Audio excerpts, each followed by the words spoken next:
Hapa unsema mkifunga watakuwa wampadala. Juzi afu haukunipa. Jana pia haukunipa. Leo pia asubuhi umeamka haujanipa.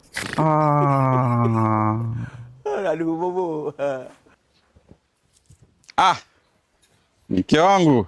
Naam. Nimekuambia nitawahi jamaa, nimeswali jamaa na wenzangu. Inshallah. Acha tu nitamaliza. Hapana, acha nikusaidie mke wangu. Unajua Ramadhani hii ukimsaidia mke wako kazi kama hizi, najua thawabu zaongezeka. Sasa lazima thawabu tuzitafutie kwa kila njia. Shukrani.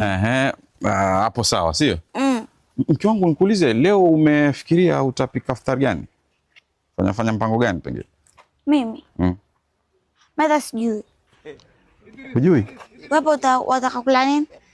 Mke wangu wewe ndio mke. Yaani mimi natarajia kwamba ngitoka mizunguko yangu wewe kuja unaniambia mimi napika hichi napika hichi. Waniambia hujui vipi? Wewe je hata upiki? Mimi toka Ramadhani yanze mimi ndo napika peke yake. Au piki? Nikuulize, wewe umfunga wewe? Umfunga wewe? Nakuuliza.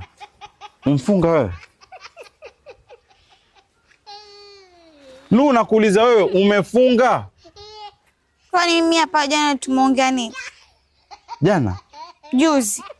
Juzi? Tumeongea nini? Msao, tumeongea nini kuhusu Ramadhani? Sasa si unikumbushe, kuna vingi ambavyo tuongea mimi na wewe. Nikumbushe tumeongea nini? Wenu, mimi naongea na wewe, tumeongea nini? Hebu niambie. Juzi tuliongea nini kuhusu Ramadhani? Je, wewe hapa unsema mkifunga watakuwa wampadala. Juzi afu haukunipa. Jana pia haukunipa. Leo pia asubuhi umeamka haujanipa. Okay, kwa hiyo mimi kutokupadala umeamua leo usifunge, ndio jibu lako, si ndio? Hujafunga wewe. Nakuuliza, wewe wamfungia Mwenyezi Mungu au wanifungia mimi wewe? Je, usema uko utampadala? Nimekuuliza swali moja. Wewe wamfungia Mwenyezi Mungu wanifungia mimi? Sasa wewe una tofauti gani na wale watu ambao hawafungi mpaka kwao kwa chakula kizuri? Wengine wakiona labda pengine iftari ya wapiga chenga hawafungi. Wengine hufunga kwa sababu mtu fulani anawaangalia kwamba je, amefunga ama hajafunga. Una tofauti gani na wao? Mke wangu, swaumu sio kitu cha kuchezea chezea. Wewe hapa basi ni mrongo.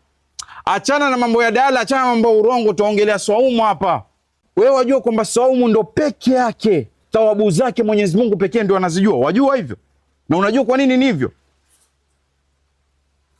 Swaumu sio kitu cha kufanya mzaa.